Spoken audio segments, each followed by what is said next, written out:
All right. Well, as I mentioned, hope everyone's doing well in these volatile times. A few pointers before getting started. We are recording the presentation. So if you're not able to stay for the whole duration and want to share it afterwards, it'll be in our YouTube page. And so if you have any questions also, I'll be looking and I'll have an eye here, my monitor for the Q&A and the chat discussions, as well as our team. I'll be also having a more in-depth Q&A at the end. But if I do see a question that's regarding a particular slide or something, I'll keep an eye on mentioning it. Today, the main topic in a very good timing is DeFi risk management. So we'll focus initially on how Terra worked and how it collapsed, and then more broadly, DeFi risk management, some lessons that you can apply if you use or are looking to use DeFi, as well as lessons from these past few weeks in crypto. Prior to getting started, per usual, quick update. Into the Block continues to launch analytics in our partner websites. So this past few weeks, we launched in Altcoin Buzz and customized analytics for the website XV. And now, without further ado, let's get into how Terra worked. So Terra 1.0, not to be confused with the current Terra 2.0, is a smart contract platform with an algorithmic stablecoin at its core. So it's different from other algorithmic stablecoins or most stablecoins in general, that it's not built on top of a blockchain. This was a blockchain that integrated the stablecoin. So UST was the stablecoin, algorithmic, meant to be a stablecoin, and Luna was the main asset for the blockchain. And so it had a basic mechanism where you'd have to burn Luna in order to create UST. And Luna, therefore, was proxy collateral for the UST. And you would use the UST in the network for gas fees. So instead of using Luna or like ETH or Sol for their blockchains, these fees were paid in their stablecoin. And what they did, the strategy with Terra 1.0 was to incentivize UST use cases. It started with payments. Those that have been in crypto for a while might remember Terra was initially associated and well known for its Chai app that supposedly was getting hundreds of thousands of users to use stablecoins in Korea. And then as that started hitting some roadblocks, they sort of pivoted towards savings. Unfortunately, that's literally how they labeled it, better savings at Anchor, which of course is where the famous or infamous rather 20% APYs on UST came from. So in order to preserve their intended dollar peg, UST had the following measures in place. These are the primary incentives to keep UST pegged. There are a few secondary ones that to a minor extent did help in the past, but the main ones are when UST is above $1, you can essentially burn $1 worth of Luna and obtain UST. So you can pocket that difference. So you essentially burn $1 and you get 1.01, and you can sell that 0.01, and that's a profit. And the opposite, when it's under $1, you can redeem that UST for the Luna equivalent worth of $1. So if it's at a discount, you end up getting that difference as well.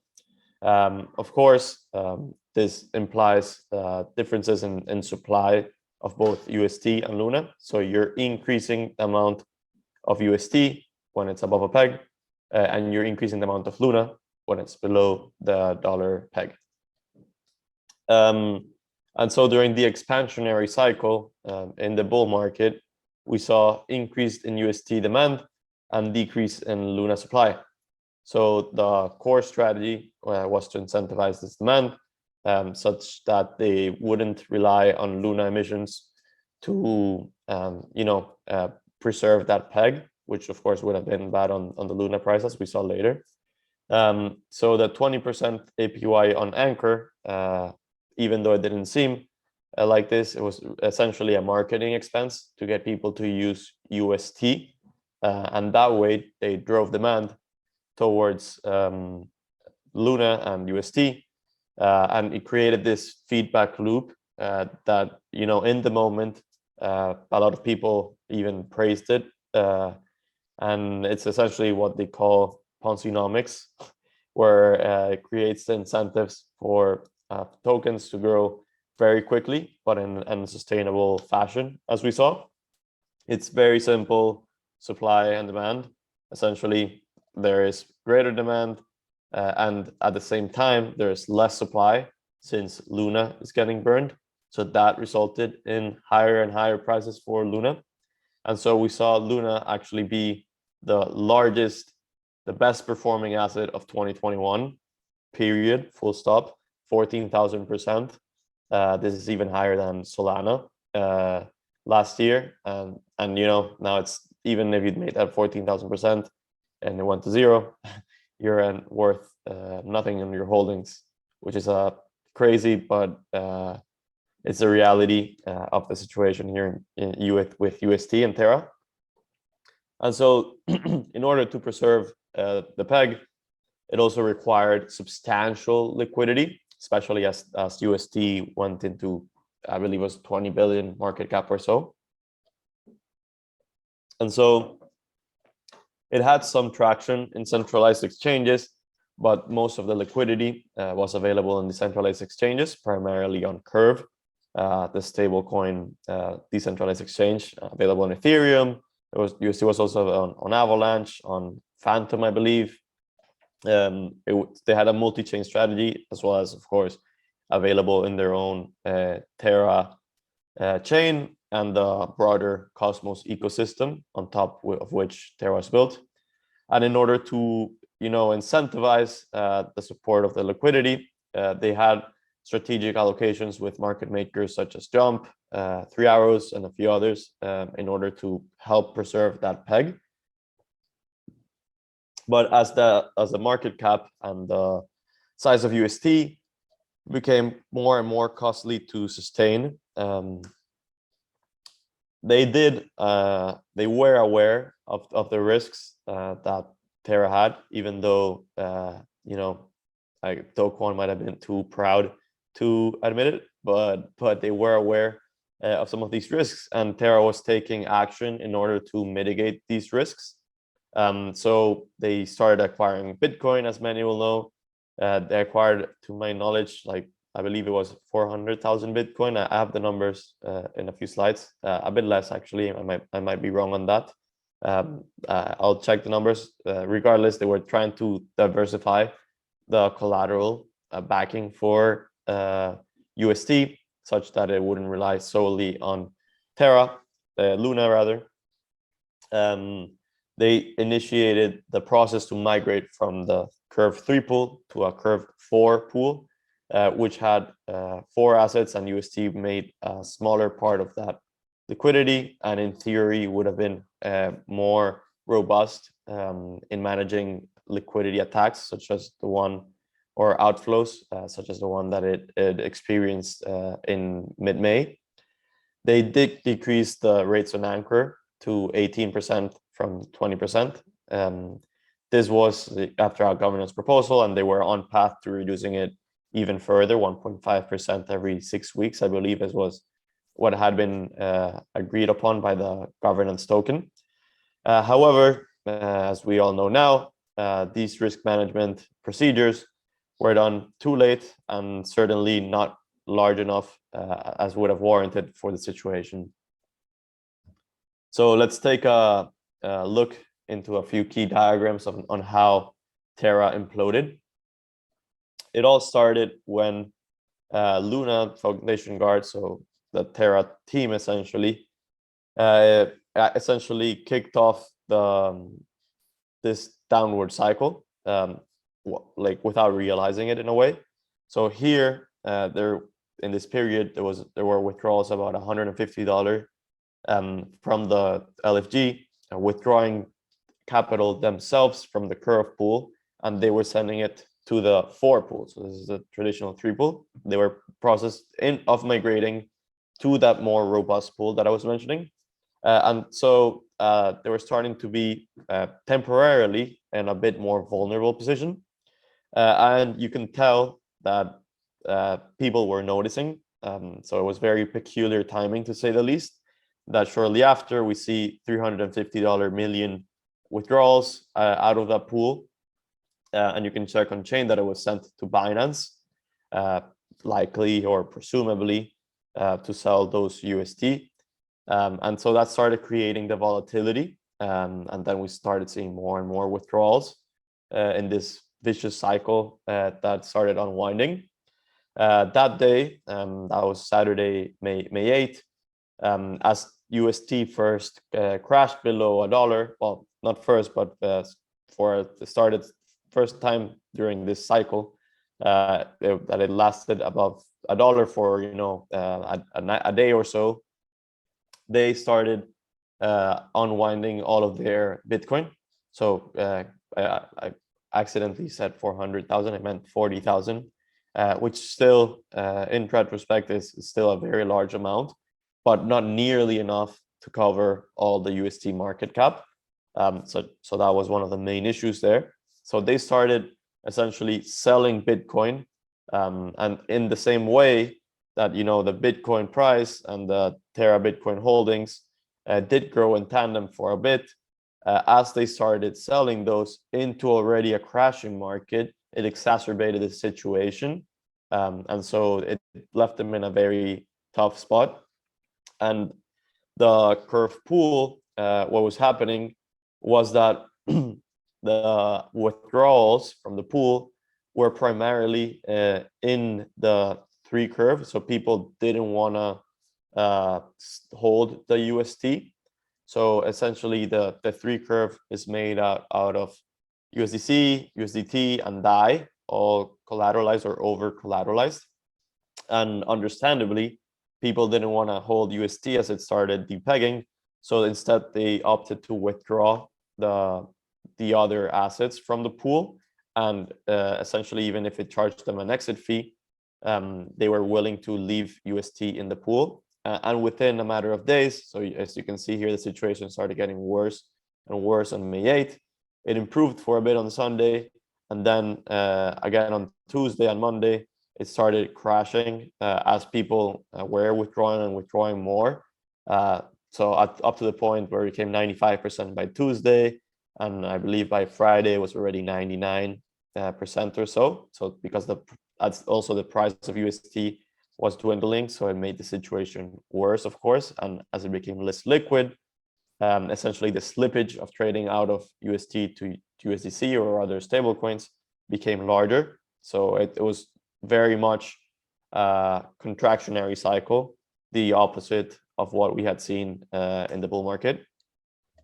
Simultaneously, those few days, we start seeing, even a few days in advance, that whales started leaving Anchor, the savings protocol. So we can see the amount of total UST and the addresses holding over 1 million decreased sharply from May 6 to May 9. And unfortunately, at the same time, the addresses holding under 10K UST actually increased their allocations. So even though the data shows that a lot of the allocations went to institutional participants, there were still, a sizable amount of dollars, hundreds of millions lost by retail users. And going back to Terra mechanics and how it works, essentially to try to preserve the peg of UST, people were redeeming the UST for Luna worth $1. And so the supply started increasing. And as Luna failed, as UST failed to go back to $1, it just led to that vicious cycle of more and more Luna supply and the peg not being able to be restored. And of course, we see Luna. These are logarithmic axis, and you can still see how crazy like the growth of the Luna supply and the collapse of Luna were. So this is again one of the largest collapses in crypto history, and we're still seeing the ramifications a month or so later with news of some larger funds with exposure to Luna, or at least rumors of them going down. And this all begs the question, what can you do if you're a DeFi user? Is this the end for DeFi? No, in short. And yes, you can do a lot to prevent losing and getting in situations involved such as this. The core thing to understand is that DeFi is quite complex.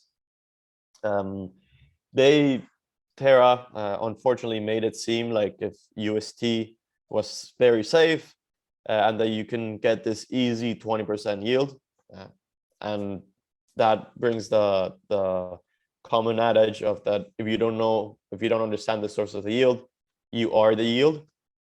So essentially, by supplying the capital into Terra, they were creating demand for UST, burning the Luna, profiting insiders that held the Luna, while it masqueraded, gave the impression that UST was doing very well, but it was unsustainable. It was a Ponzi-nomic cycle that I was mentioning. And in theory, it worked well. It had the economic incentives to restore the peg. But as we can see in practice, when everyone starts to panic, it doesn't work. It's also worth highlighting the predatory nature in crypto. I'm still not fully convinced that this was an economic attack. That was an external party doing so. It's still, to be seen, and I don't want to go pointing fingers. But what is clear is that there are entities in crypto, and like with any other market really, that have their best interest on making things fall. So you can short it and make money, which is what many people allege happened in this situation. And in crypto, it's very predatory, and even with hacks, we see the same thing. There's people trying to constantly attack these protocols. So it's very important to be careful and cognizant of these risks. So a few key best practices that I'd recommend. I suspect most of you are probably aware of these, but it's worth highlighting them in light of the whole situation. One, really try to understand what you're putting your money into.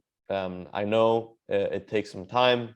Believe me, we have a research team at Into the Block, and sometimes it still takes us a lot of time, and we don't learn about everything possible because it's just simply not enough. And especially past couple of years, it was growing too quickly.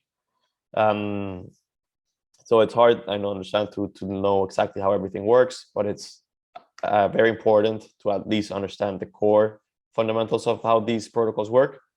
Then two, obviously, anyone who took a finance class knows that it's important to diversify your allocations. I think the issue with that some people had with UST is that they didn't see it as an investment. They saw it as their saving because it was promoted as such. So a lot of people might have not opted to diversify their stablecoin holdings like they would if they were diversifying their investments.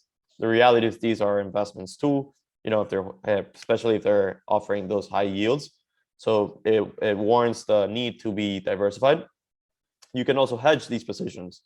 So in the case of UST, if you had a similar amount of Luna short position, if you had, for instance, 10% of your capital on UST, but you also had a short on Luna, even if it was a smaller short, if you put half of what it was in UST and that Luna short goes to zero, so that means that you doubled your gains there and you effectively covered your UST position. I know it sounds complex, but in reality, hedging your positions is not that hard. And it is also like an extra educational step that I would encourage most people to do if possible. Avoid leverage. We're seeing rumors of some institutions, providing collateral in Bitcoin, with their Bitcoin as collateral, borrowing USD or USDC and switching them to UST to get those rates. And now they can't repay those loans. So that's the core issues of getting leverage, which of course has made the things worse, and the crash the past few months even worse. One thing, it's very important to put things that matters into context. So if you have there's the formula of expected value. So if you have a risk of all of your capital going to zero, even if you're earning 1,000%, if that risk of going to zero is there, it exists, 1,000 times zero is still zero. Same way as 1 times 0 is still 0. So if there's a possibility of everything evaporating, often it's not worth putting capital in there. Of course, you can you can debate the probabilities of it going to zero, but it's still worth putting in context, especially if it's warrants the risk of getting that extra yield, or if it's better to go for something safer, like simple lending protocols or more established things in DeFi and Terra. And obviously, anyone don't put in more than what you can afford to lose. Crypto is risky. DeFi is very risky. And on the point of education, it's worth understanding the risks involved. So I feel like in crypto, up until now, we were overemphasizing technical risks. So the hacks, the exploits, those were a lot more, they made a lot more noise in traditional media. I have a couple of questions that I'll get into at the end. But we can see here how economic risks are also play a key role in the losses that we've seen. And they can also be from internal counterparts or external ones. So I put this meme to summarize the types of attacks that we can see in DeFi and in crypto really in general. One is economic attacks, which is where people essentially are aware of how the incentives are set in place and how you can manipulate them in order to make profit. This is what many people allege happened with UST. Then there are hacks, which is where an external party takes advantage of a technical vulnerability. And then there are rug pulls, which is when an internal team member deliberately steals funds, either through a technical loophole or simply having depositors send directly to their addresses in worst case scenarios. Breaking these down, there are smart contract risks and key management risks on the technical side. So if you have a multi-sig wallet versus if you have one single point of failure in your wallet, glad you guys are liking the memes. I see there the comment. And on the economic risk side, we typically separate them into supply side, which is like the liquidity, the demand side, which are the collateral ratios, how much is being borrowed, etc. The stability, which are key, what we call stability, which encompasses actors such as liquidators, arbitrators, and oracles, and the assets themselves. So in the UST matter, it would be a combination mostly of the supply that was necessary for the liquidity and the asset itself, how it worked. So if we break it down into the number of attacks, this analysis of the largest 50 attacks, and the number of attacks is actually primarily technical, which is also understandably why the industry has focused more on these. But economic attacks, even though they're a smaller share, actually make up a larger amount of the losses, as I'll get into. So in terms of technical risks, it's broken down mostly into smart contract bugs. I also put rug pulls here because, as I mentioned, this is a technical risk being deliberately taken advantage by the teams. Private key management, that's what we saw with the Axie running bridge hack, where they had a multi-sig, but it was concentrated with only internal company addresses. So it's in reality not a diversified multisig, where it should have multiple actors in reality. And front-end exploits are also another one that we're starting to see, although at a smaller scale, where essentially people put in their MetaMask accounts and they sign a transaction that maliciously manipulate the address it's going to, and you just approve it unknowingly. So what can you do about these technical risks? One, it's not a confirmation that nothing will happen, but check if a project is audited. That's the first thing you can do. Also, if you have the time, check the track record of the auditors. We do have some analysis on this that I'll provide to make this easier. Check if the protocol is a fork. Typically, if it's a fork of a very battle-tested protocol, such as Uniswap, those tend to be safe to use, unless it's a fork and they modified a lot of the code, which then it's not really a fork. It's a controversial topic, but check if the founders are public or anonymous. In the bull market, there were a lot of anonymous projects building, and there still are now. But there is undeniably a bit extra accountability that you can get if the team is public. Even with Do Kwon, him being public, he's certainly getting a lot of criticism. That might be better than if you imagine if he had been anonymous. He could have simply disappeared and no one would know. At least he's being held to a higher degree, and I suspect, might be liable for some, or at least I speculate still he might have some issues there. Check if they have bug bounties set up to encourage people, that find hacks to rather just get the bug bounties. How their multi-sig setup is working, if they have one at all.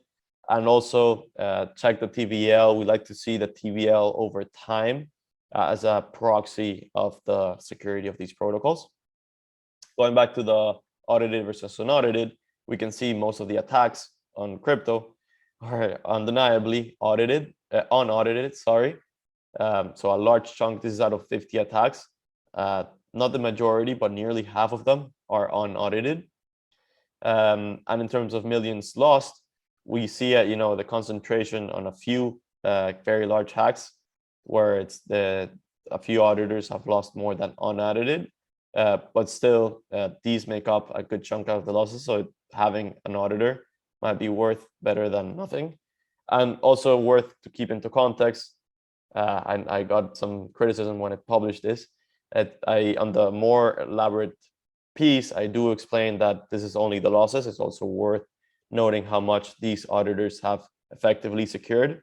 Due to time constraints, I won't be able to get into that.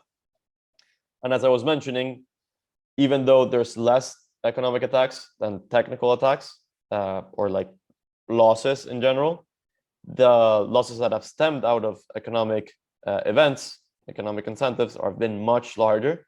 So of course, about 50 billion of this is just through the Terra, incident. But even then, there's about 3 billion extra. I estimate the losses of 50 billion for Terra in this case. And monitoring these key metrics that I was showing on the implosion can help prevent user and protocol losses. So you could have potentially withdrawn as you started seeing, liquidity getting pulled out of the pool, and there's actions that you can take to avoid these risks. So there's the liquidity risks that I was mentioning. There's also highly concentrated, like only a few addresses manage the liquidity. So as soon as they pulled out, you're in a vulnerable position. There's exit fees if you're supplying the liquidity there. If you're borrowing, you're subject to being liquidated, which is of course what we've been seeing with Celsius and 3 hours in the past couple of weeks, and that's also further risk for the sector. On the borrowing side also, if the oracles are not working well, then these prices can be manipulated, and the nature of the assets that they use also play a key role on the economic risks. To conclude, DeFi is complex, everyone. It's not easy. It's hopefully more and more robust over time, but still risk management is paramount. in this space that is, growing, and there's tons of opportunities, but tons of risk at the same time. It's worth understanding both economic and technical risks at play. We've seen through evidence past months or so that there's no such thing as too big to fail in crypto, even though it might appear the case. It's in reality, it's not. And that leverage does exacerbate these downfalls. So I know it's been a bit of a downer of a presentation and a bad moment for crypto in general, but I'm also optimistic at the same time. I don't want to end in a negative note. This has been the largest test in crypto's history, and by and large, except Terra, DeFi continues to hold. MakerDAO, Aave, Compound, Uniswap, the quote-unquote blue chip protocols have surpassed this test. We're still seeing, leverage unwind and prices crash, but there's still a lot of key projects under development, and we're in this cycle that A16Z likes to call the price innovation cycle. That we started in the bull market, we attracted a lot of new entrants, which brought new ideas, and now those ideas are transitioning into more projects that will be built on the future, and those typically get built in the bear market. So right now, in the next few months, is typically when you see the best ideas start to pop off, and you start seeing some of the seeds that were planted during the bull market to actually come into fruition now, rather than just the hype. So we're seeing the core, hardcore, long-term investors, the hodlers, accumulate, double down, while the quote-unquote tourists leave the industry. And I think this highlights how the long-term vision prevails in crypto and how important it is to, to focus on surviving rather than making a quick 20% here and there. So thanks, everyone. We'll be talking about DeFi derivatives in the next webinar. It's a very interesting and growing area within crypto that we suspect has a lot of opportunities, and we'll dive into how you can use these, also in a way to hedge your positions, as I mentioned, and how you can improve both your returns and risk management through derivatives. The link's in the chat, so make sure to sign up. Thanks, everyone, for joining us. I already see I have some questions, so let's get through them. So Anonymous is asking, what are some KPIs that can be followed for monitoring a particular DeFi protocol? So on the economic side of things, first you need to identify what type of protocol you're using. That's typically not too hard. So if it's like a lending protocol or such as Compound or Aave, you can see, or Anchor even, you can see the amount of liquidity that they have on the supply side, and on the demand side, you can see how many people are borrowing, if they're getting healthy collateral ratios, if those collaterals are dropping, that's a risk of the protocol ending in bad debt. If liquidations, so that goes into the stability, if liquidations are working as intended, that's a key factor for lending protocols. On the DEXs, decentralized exchanges side of things like Curve, I would put a further emphasis on like the liquidity and how concentrated the positions are. So because if one whale has 99% of the pool and they exit, then slippage will become insane, and if you're a liquidity provider, you'll realize massive losses, which is like an exaggerated version of what we saw with Terra. So it's worth understanding at least some of the key ones prior to deploying capital. Hope this helps clarify. Ali is asking, any insight into the recent Celsius positive withdrawals? What do you think? So it's a rough situation for sure.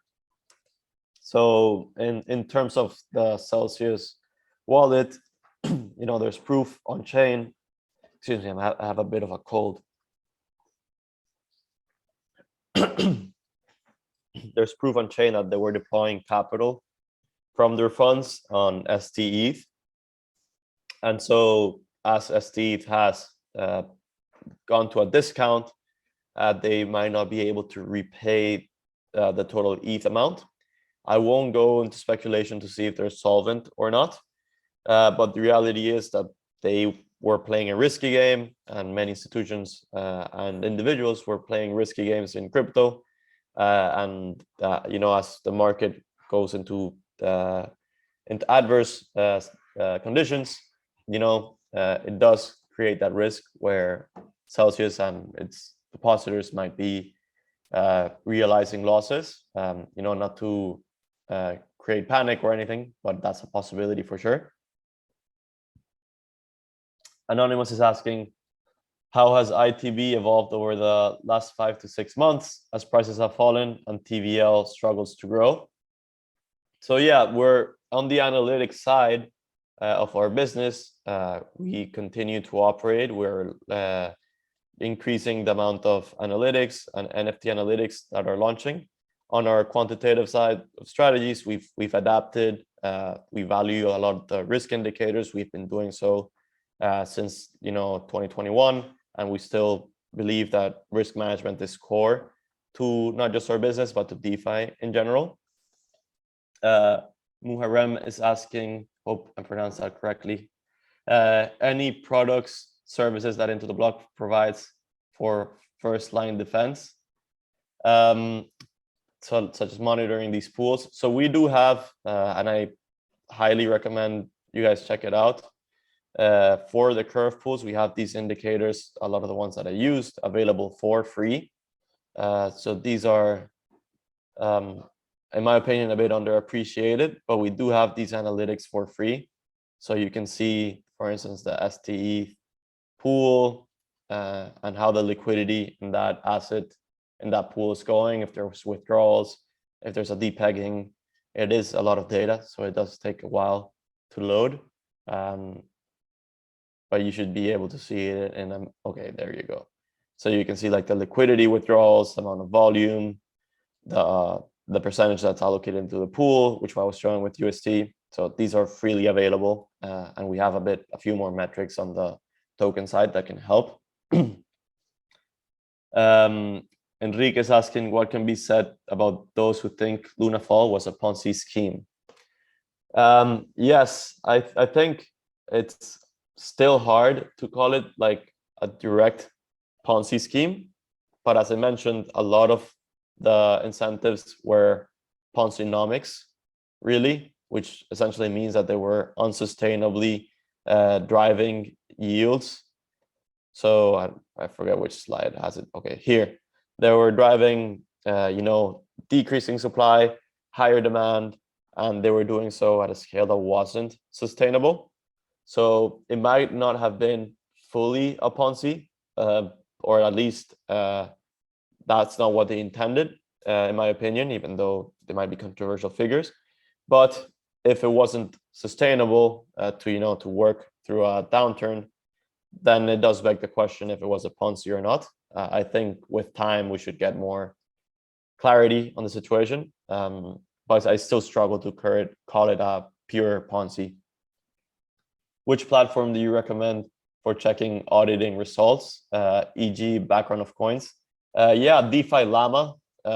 So on any protocol page, you guys can see here if it's been audited or not, and you can go directly to the auditor reports. That's the main one.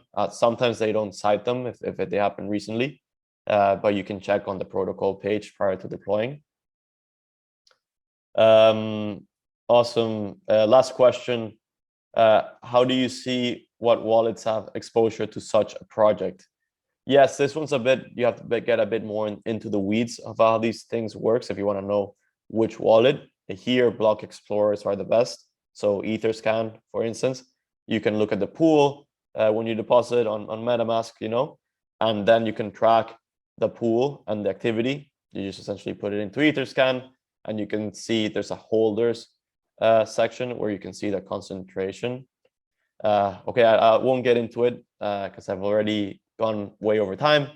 But thanks everyone. I appreciate the engagement. I know it's been tough times, but I would highlight to think long term. Crypto's still, on a track for long-term expansion. even though it might not seem right now. Thanks again, everyone. Hope you all have a great day, and we'll see you all in the next one.